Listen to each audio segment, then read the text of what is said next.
యెషయా గ్రంథము, ఒకసారి యెషయా గ్రంథము 57వ అధ్యాయము 19-20 వచనాలు చూడు. వారిలో కృతజ్ఞతా బుద్ధి పుట్టించుచు 57:19. వారిలో కృతజ్ఞతా బుద్ధి పుట్టించుచు దూరస్తులకును సమీపస్తులకును సమాధానమని చెప్పి నేను వారిని నేనే వారిని స్వస్థపరిచెదనని యెహోవా సెలవిచ్చుచున్నాడు. యెహోవా ఏమని చెప్పుచున్నాడు? అసమాధానం అని చెబుతున్నాడా? సమాధానం అని చెప్పి నేనే వారిని స్వస్థపరిచెదనని యెహోవా సెలవిచ్చుచున్నాడు. అయిపోలా, ఆ తర్వాత మాట కావాలా? భక్తిహీనులు కదులుచున్న సముద్రము వంటివారు, అది నిమ్మలింప నేరదు, దాని జలములు బురదను మైలును పైకి వేయును, దుష్టులకు నెమ్మది ఉండదని నా దేవుడు సెలవిచ్చుచున్నాడు. ఆ మాటను గురించి ఎప్పుడన్నా మీరు ఆలోచించారా? ఏముంది ఆడ ఆలోచించడానికి? దుష్టులకు నెమ్మది ఉండదు అన్నాడు. భక్తిహీనులు కదులుతున్న సముద్రం వంటి వారు, దుష్టులకు నెమ్మది ఉండదు అన్నాడు. ఇంకా ఆలోచించేది ఏముంది అనుకుంటున్నారా? ఉంది. దుష్టులకు నెమ్మది ఉండదట.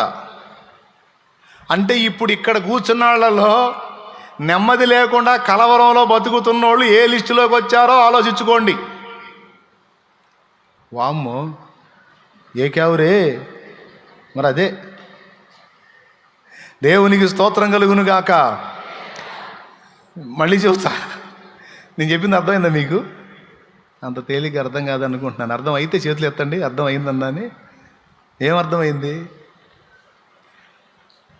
నెమ్మది లేకుండా కదులుతున్న సముద్రం లాక నెమ్మది లేకుండా అసమాధానంతో బతికేవాళ్ళు దుష్టులు, భక్తిహీనులట. ఇప్పుడు మీలో నాకు నెమ్మది లేదన్నా, అసలు సమాధానం లేదన్నా అన్నోళ్ళు చేతులు ఎత్తండి.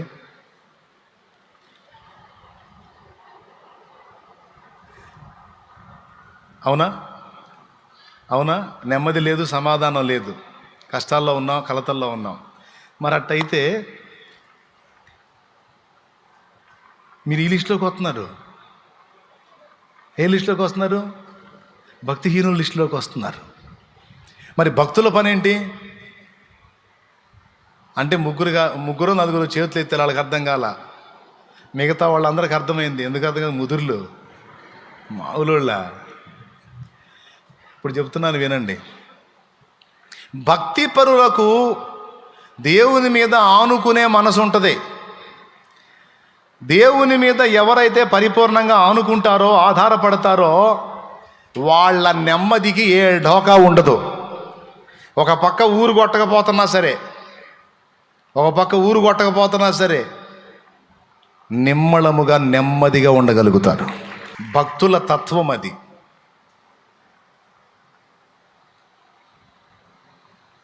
శ్రమలు భక్తులకు కూడా ఉంటాయండి, సమస్యలు భక్తులకు కూడా ఉంటాయి, అప్పులు, ఆర్థిక ఇబ్బందులు భక్తులకు కూడా ఉంటాయి. అయినా లెక్క చెయ్యరు.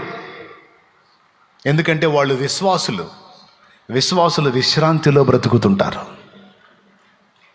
ఎన్ని కలతలన్నా ఉండని, ఎన్ని నిందలన్నా రాని, ఎన్ని అప్పులన్నా కానీ, ఎన్ని తిట్లన్నా తిట్టని, నా దేవుడు ఉన్నాడు, ఆయన చూస్తున్నాడు, ఆయన వింటున్నాడు, ఆయన రాస్తున్నాడు, ఆయనే నాకు తీర్పు తీరుస్తాడు అని విశ్వాసులు కదా, విశ్వాసం గలవాళ్ళు కదా, నెమ్మదిగా ఉంటారు.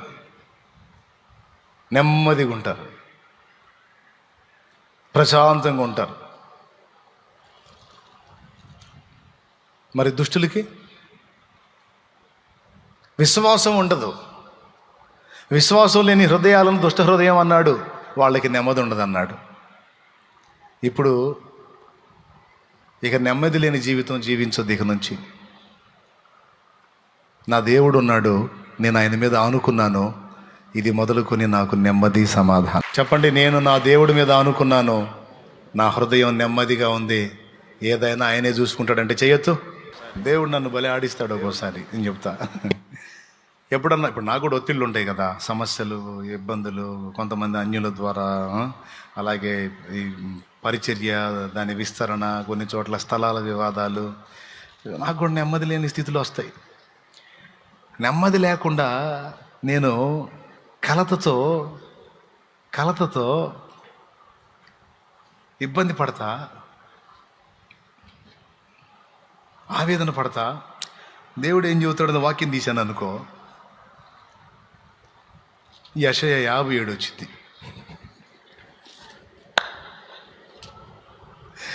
అందులో ఏముంటుంది తెలుసా? దుష్టులకు నెమ్మది ఉండదు అంటాడు.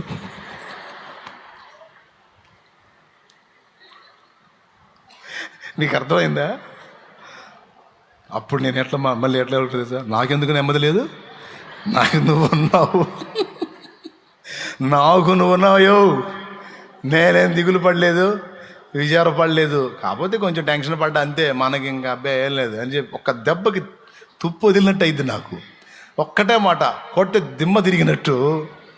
ఏందిరా దడ పడుతున్నా, ఏంది కంగారు పడుతున్నా, ఏంది కలత పడుతున్నా, ఏంది ఏంది ఏంది నెమ్మది లేదని అటు ఇటు తెగ తిరుగుతున్నా, ఏంది దుష్టులకు అట్టుండేదా?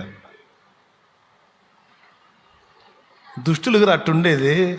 నీకు నేను ఉన్నా కదరా, ఆడికి ఏ దిక్కు లేదు కాబట్టి ఆడు టెన్షన్ పడతాడు, కంగారు పడతాడు, ఆడు ప్రశాంతంగా ఉండడు, ఇంకొకటి ఉన్నాడో. నువ్వు నా బిడ్డవి, నీవు నా రెక్క కింద విశ్రాంతి పొందురా పిచ్చోడా.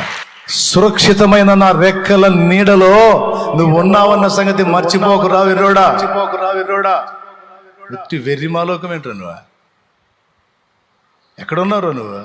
నా రెక్క కింద ఉన్నావు, ఏంది మరి, ఏంది నెమ్మది లేదని తిరుగుతున్నాయింది లేదా నీకు? లేదా పా యెషయా గ్రంథం 57 బా, నెమ్మది లేని వాళ్ళు అక్కడ ఉన్నారులేపా. చదివితే దుష్టులకు నెమ్మది ఉండదు. కొడితే ఒకటే దెబ్బ, ఇక సైలెంట్, ఇంకంతే. ఆ దెబ్బతో ఆ దడ ఆయాసం మొత్తం పోయి పాట ఎత్తుకుంటా, నాకేమీ కొదువా. దేవునికి స్తోత్రం. ఎంతమందికి అర్థమైందండి? నవ్వు వచ్చింది కదా మీకు? దేవునికి స్తోత్రం. వచ్చిందిలే.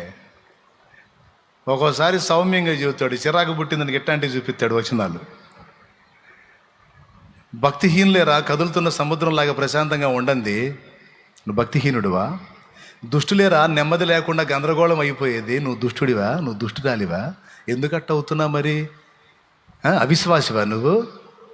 అవిశ్వాసులరా, వాటి కోసం వీటి కోసం, అది లేదు ఇది లేదని గందరగోళం అయ్యేది. విశ్వాసులకు నేను ఇస్తానన్న నమ్మకం ఉంటుందిరా, ప్రశాంతంగా ఉంటారా, విశ్రాంతిలో ఉంటారా. నువ్వెందుకు ఉంటల్లా? నువ్వు అవిశ్వాసివా, భక్తిహీనుడివా, దుష్టుడివా? కాదయ్యా. మరి ఇంక నోరు మూసుకోయా. సరే ప్రభు. ప్రియులారా, ఇప్పుడు చెప్పండి, విశ్వాసులైతే ఎందులో ఉండాలి? విశ్రాంతిలో ఉండాలి. నువ్వు విశ్రాంతిలో ఉంటున్నావు అనుకో, ఎన్ని టెన్షన్లు అయినా సరే విశ్రాంతిలో నువ్వు ఉంటున్నావు అనుకో, ఒరిజినల్ విశ్వాసివి నువ్వు.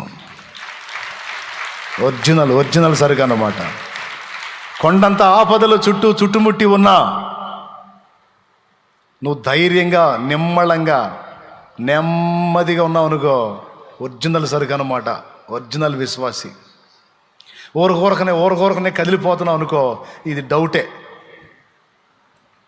ఇది నకిలీ సరుకు. ఒరిజినల్ సరుకు అయితే నిన్నటికి దేవుడు, నేటికి దేవుడు, రేపటికి కూడా ఆయనే ఉన్నాడు. దేవా, ఇదిగో నీ చిత్తం నెరవేర్చ నాకు శక్తి నీవు, ఇదిగో నీ దాసుని నువ్వు నాకున్నావు, నేను నిరంతరం నీ విశ్వాసంలోనే బ్రతుకుతున్నాను, నాకు భయం లేదయ్యా, నాకు టెన్షన్ లేదు, నా తండ్రివి నువ్వు ఉన్నావు, నువ్వే చూసుకుంటావు. దేవా, నాకు తెలీదు, నేను ఇంతే అనుకుంటానండి, నా పర్సనల్ చెప్తున్నా కదా, నాకు మరీ మొరాయించినానికి ఏదన్నా ఏకాంతంగా పోయి కూర్చొని నాకు తెలియదు, నువ్వే చూసుకో, నా వల్ల కావట్లేదని చెబుతా. నన్నేం చేయమంటావు? నా వల్ల కావట్లే, నువ్వే చూసుకో. నున్నావుగా, నున్నవాడివిగా, సర్వశక్తి గలవాడివిగా, నాకు తెలియదు ఎవరితో మాట్లాడతావు ఏమో, నాకు తెలియదు. కోటాలకు టైం వస్తుంది, మరి ఏడాడు తిరుగుతున్నాను, పిచ్చి పట్టినట్టు తిరుగుతున్నా, ఏడ దొరకలా, మరి నన్ను ఏం చేయమంటావు? ఇతను అమ్మని అంటున్నాడు, నాకు తెలియదు, నువ్వే చూసుకో అంటే వచ్చి మొత్తం అప్పచెప్పిపోయాడు. దేవునికి స్తోత్రం కలుగును గాక. అది నాకేం తెలుసా, నన్నేం చేయమంటావు? ఆయన అమ్మడంట కోటుగాడు, మరి సంగతి ఏం చూడు, కోటుగాడి సంగతి దేవుడు చూశాడు. ఎవరైనా నా దేవుడు కదిలిస్తాడు. అయిపోయింది అనుకున్న దాన్ని ఏం కాలేదు, ఇదిగో నేనున్నాను అంటాడు ఆయన. దేవునితో మాట్లాడేటప్పుడు దేవుడు సంతోషపడేటట్టు మాట్లాడాలి. వీళ్ళు వచ్చి అవిశ్వాసం మాటలు మాట్లాడితే ఏం మాట్లాడాలి తెలుసా? నోరు మొయ్యండి, పిచ్చి మాటలు మాట్లాడొద్దు. ఏముందో అది అయిపోయింది, ఇది అయిపోయింది, అట్ట అయిపోయింది, ఇట్ట సోది మాట్లాడొద్దు. మీరు అట్లా మాట్లాడేటట్టయితే పక్కకి వెళ్ళండి. మీరు ఏమైంది, ఏం కాల, నా తండ్రి ఉన్నాడు, నాకు జరిగిందంతా నా మంచికే వచ్చిద్ది, జరిగిందంతా నా మేలుకే వచ్చిద్ది. మీకు నష్టంలా కనపడుతుందేమో, నేను కష్టాలు పడుతున్నాడు కనపడుతుందేమో, ఇవన్నీ నాకు అవసరం, ఇవన్నీ నా మేలుకే వస్తాయి.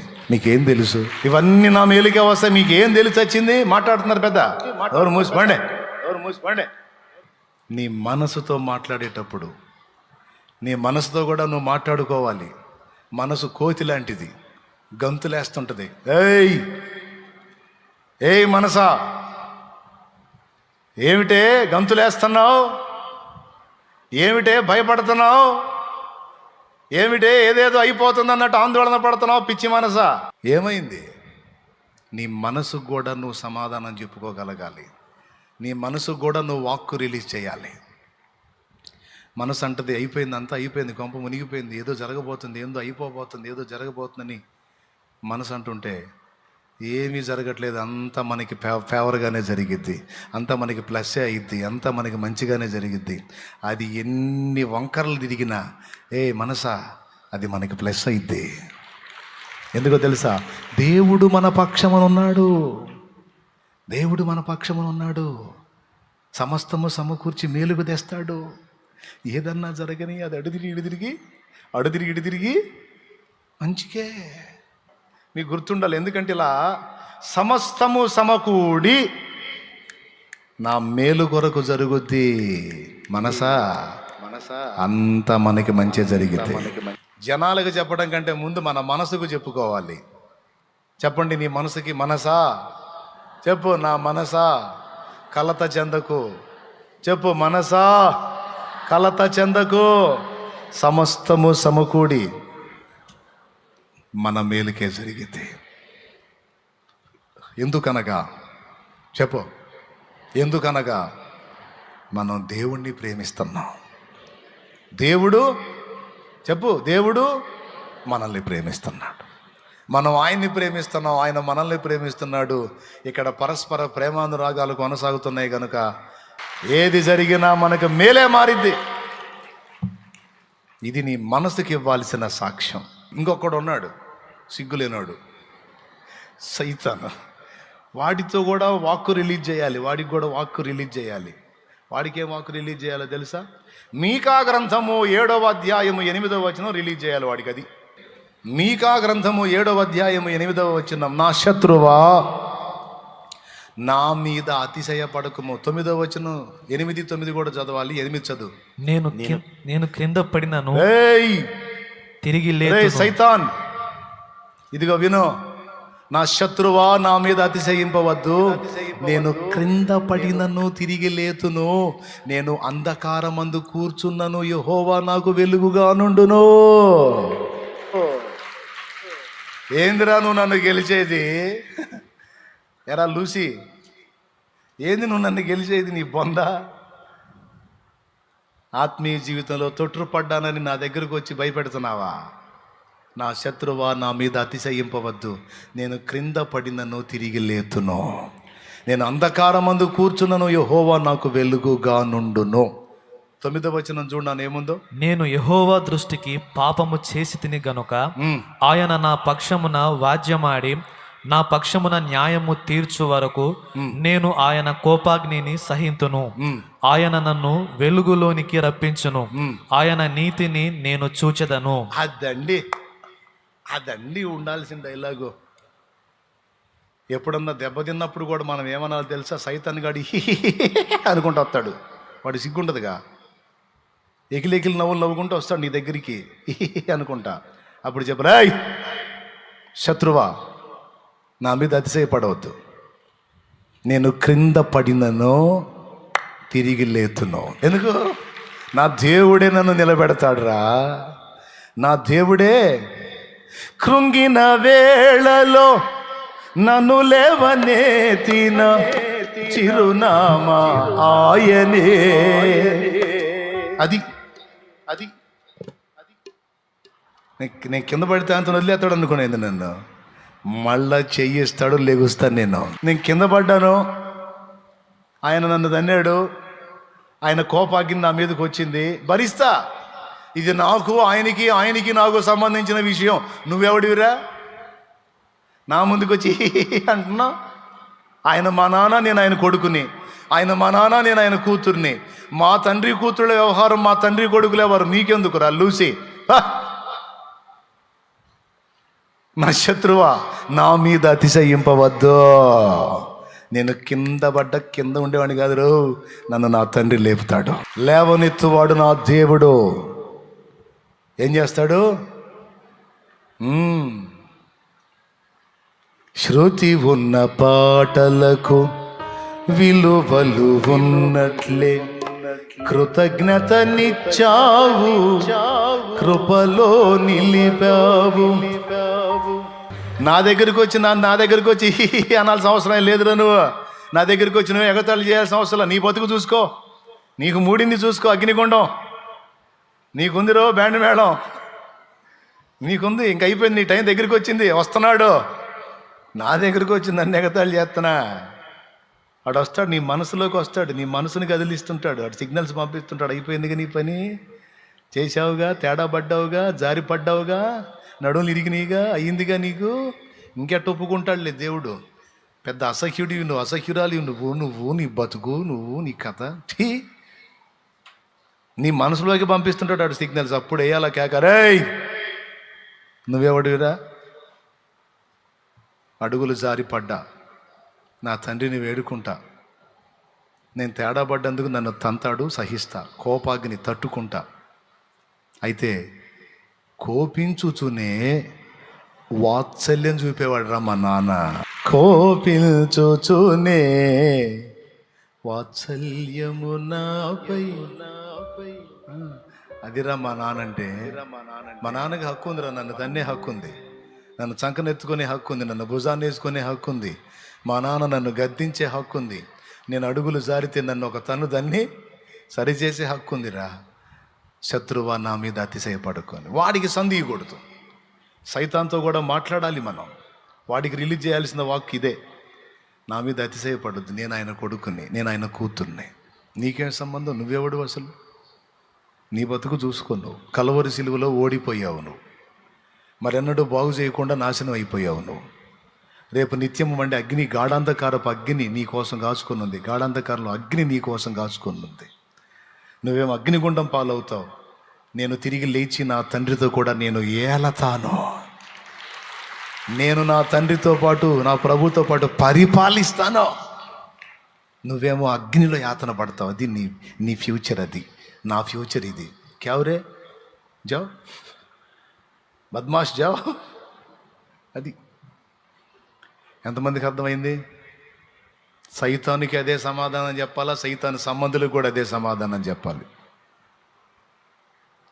అర్థమైందా? అర్థమైతే ఇంకెందుకు మరి? హడావుడి పడి నెమ్మది లేకుండా గందరగోళం అవుతున్నావంటే ఏ క్యాడర్లోకి వచ్చావు? దుష్టుల క్యాడర్లోకి వచ్చావు. జాగ్రత్త. ఎట్లున్నావు అని నేను అడిగిన, దేవుడు అడిగిన ఏమని చెప్తావు? నెమ్మదిగా. ఈరోజు దేవుడు నీతో మాట్లాడుతున్న మాటలు, ఆయన మాటలు ఆత్మయు జీవమై ఉన్నవి. శత్రువు కూడా వాడి మాట ద్వారా ఒక స్పిరిట్ని రిలీజ్ చేస్తాడు. మనం కూడా మన మాట ద్వారా ఒక స్పిరిట్ని రిలీజ్ చేస్తామనే ఒక అద్భుతమైన సత్యాన్ని ఈరోజు మనం నేర్చుకుందాం. మనం సమాధానం అని పలికితే సమాధానపు శక్తి వెళుతుందట ఇంటి మీదకి. మనం ఏ మాట ఎదుటి వాళ్ళతో పలుకుతామో ఒక స్పిరిట్ రిలీజ్ చేసినట్టు, మనం ఒక ఆత్మను వారి మీదకి పంపుతున్నట్టని మర్చిపోవద్దు. పిల్లల్ని గురించి కానీ, పెద్దల్ని గురించి కానీ మాట్లాడేటప్పుడు, ఇంట్లో వ్యక్తుల్ని గురించి మాట్లాడేటప్పుడు శాపవచనాలు, దరిద్రపు మాటలు, అవమానకరమైన మాటలు, కృంగిపోయే మాటలు మాట్లాడకూడదు. ఆ విధమైన స్పిరిట్ పంపుతాం మనం వాళ్ళ మీదకి. అది కాదు, వారు బలహీనులైనా వారు బలవంతులు అవుతారనే వాక్కు రిలీజ్ చేయాలి. నిష్ప్రయోజకులైనా సరే ప్రయోజకులు అవుతారన్న వాక్కు రిలీజ్ చేయాలి. ఇంట్లో శాపం విలయతాండవం చేస్తున్నా సరే ఆశీర్వదించబడబోతున్నాం. మనం ఆశీర్వదించబడిన వారమని పలకాలి, ఆశీర్వదించబడిన వారమని పలకాలి. మనం దేవుని ఆత్మ గలవారమని పలకాలి. మన ఇల్లు ఇప్పుడు కలతలో ఉండొచ్చు, దేవుని సమాధానం సమృద్ధిగా మన మీదకి వచ్చిందని పలకాలి. సమస్త విషయాల్లో నేను ఇప్పుడు రోగినై ఉండొచ్చు, కానీ నన్ను చావుకు అప్పచెప్పడు నా దేవుడు. నేను చావను, నేను సజీవుడనై నా దేవుని క్రియలు వివరిస్తానని చెప్పాలి. మాట్లాడటం నేర్చుకుందాం.